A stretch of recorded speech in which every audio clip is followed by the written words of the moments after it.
في الأيام الأخيرة من شهر سبتمبر بيجي للشرطة بلاغ من مزارع بوجود طرف مشوه من أطراف جسم شخص مجهول. طبعا الشرطة تتحرك بسرعة وتروح على المكان اللي اتقال فيه البلاغ، ويلاقوا رجل محروقة لدرجة إن هي متفحمة. وقتها الشرطة بدأت تدور في المكان اللي لقوا فيه الجزء ده، على أمل إن هم يلاقوا أي طرف خيط يعرفهم الجزء ده مقطوع من جسم مين بالظبط وإيه اللي حصل. كانت المفاجأة إن الشرطة وهي بتدور تلاقي عند شط ترعة المريوطية المكان اللي بلغ عنه المزارع، ويلاقوا الرجل التانية للضحية، بس الرجل دي ما كانتش مشوهة ولا محروقة ولا فيها أي حاجة. ومن هنا الشرطة تطلب فريق البحث الجنائي للتحقيق والكشف عن هوية الأطراف دي، وهل هي الراجل ولا الست. وبيكتشف فريق البحث إن الأطراف دي خاصة بسيدة. ومن هنا بقى حل القضية في إيد الشرطة، وتظهر مفاجأة تانية تكون طرف خيط مهم جدا لحل القضية والوصول لهوية الضحية، وهي إن الطرف التاني اللي لقوه الشرطة واللي ما كانش مشوه لقوا معاه شرط، والشرط ده موجود جواه شريحة موبايل. وتبدأ التحقيقات تمشي ورا الشريحة دي، وما فتحوها شافوا آخر مكالمة الضحية عملتها، وبيبقى فيه أكتر من شخص مشتبه فيه، بس من بينهم هيكون في شخص غير متوقع. ويجي هنا سؤال مهم، مين الست دي ومين اللي عمل فيها كده؟ وده سؤال جاوبت عليه التحقيقات اللي عملتها الشرطة مع المشتبه فيهم، وكان من ضمنهم زوج الضحية اللي الشرطة أول ما استدعته اعترف بالجريمة. واعترافات الزوج كان إن هو فضل يضرب زوجته بالسكينة لحد ما ماتت، وبعد كده جاب المنشار وقطع جسمها ل4 أجزاء. وطبعا الشرطة لقت منهم جزئين عند ترعة المريوطية زي ما احنا قلنا، والأبشع إن هو ما اكتفاش بقتلها وتقطيع جسمها الأجزاء، لا ده كمان حرق أجزاء من جسمها لدرجة إن هي اتفحمت ومحدش قدر يميزها.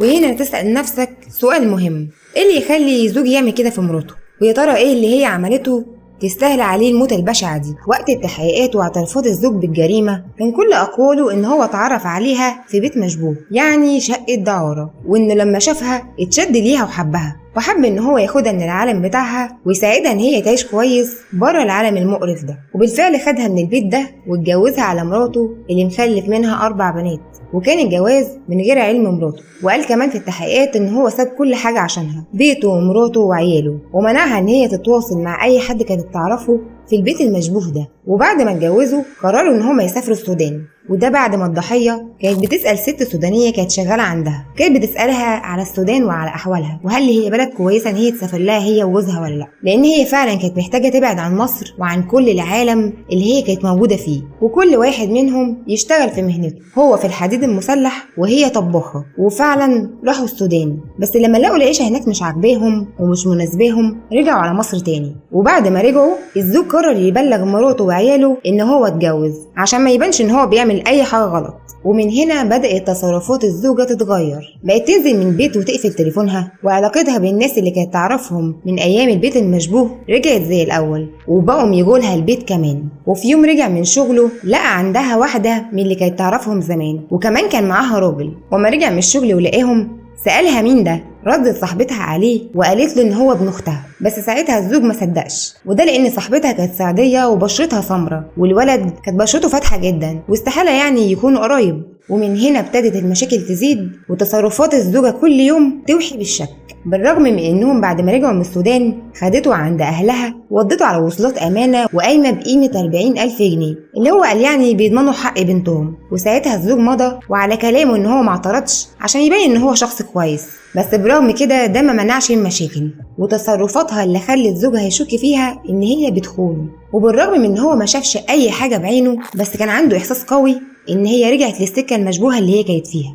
كمان لما لقى الناس اللي كانت تعرفهم قبل كده بداوا يرجعوا لها تاني، وتليفونها اللي على طول مقفول، كل ده كان مخليه دايما شاكك ان هي بتخونه. ولما الشك ملأ قلبه خلاص ومبقاش شايف اي حاجه قدامه، قرر ان هو يقتلها. بعد وقوع الجريمة الصحافة والإعلام اتقلبوا، ووقت كلامهم مع الجاني صحفي بيسأله لو رجع بيك الزمن هتعمل كده تاني ولا لأ، وكان رد الجاني هعمل كده وهعمل أكتر من كده كمان. وفي لقائه مع المذيع ريهام سعيد قال إن هو في يوم الحادثة حصلت ما بينه هو ومراته خناقة كبيرة جدا، وإن الزوجة فضلت تشتمه وتغلط فيه وتقول كلام ما يصحش يتقال.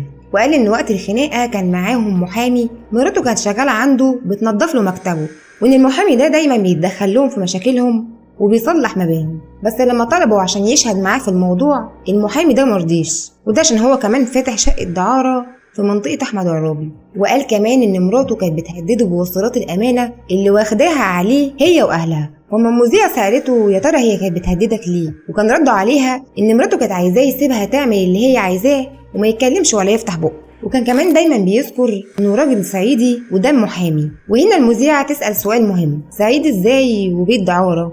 والمفاجأة إن كان رد الجاني هو أنا فاتح بيتي بيت دعارة؟ ده كبارات البلد بيروحوا بيوت دعارة. ما لقيتش راحتي في بيتي، دورت عليها بره.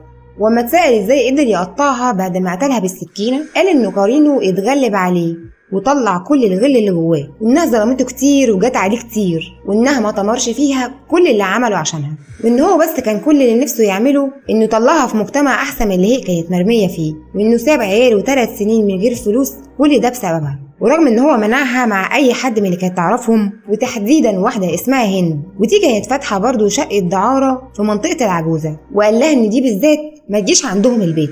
بس الضحيه ما قطعتش معاها، وبسببها سابوا شقتهم وراحوا مكان تاني. وتسأل المذيعة سؤال تاني مهم، هل زعلان عليها أو حاسس بالذنب؟ ويكون رد الجاني إنه مش زعلان عليها خالص، وإنه مش حاسس بالذنب لأنها ظلمته كتير، واعترف إنه هو غلط في حق مراته الأولانية. وأما المذيعة لامت عليه إنه وثق في واحدة شغلها مشبوه وباعت شرفها عشان الفلوس، كان رده إن الظروف هي اللي بتوديهم لبيوت الدعارة، وإن كل اللي شغالين في الدعارة ظروفهم هي اللي حكمت عليهم بكده، وتنتهي القضية بإعدام الزوج اللي مجرد شكه خلاه يقتل مراته بطريقة شنيعة من غير ما يفكر أو يحس بالذنب. بس القضية دي سابت أسئلة كتير جدا وراها، يا ترى هي كانت فعلا بتخونه؟ وهل هي رجعت تاني للطريق ده بعد ما هو خدها منه ولا لأ؟ يا ترى القضية دي وراها سبب مجهول تاني للجريمة؟ وهل فعلا الظروف مبرر يخلي أي بنت تتجه للدعارة وتبيع شرفها؟ مستنية أسمع رأيكم في كومنتات، واستنوني في قضية جديدة بأحداث جديدة.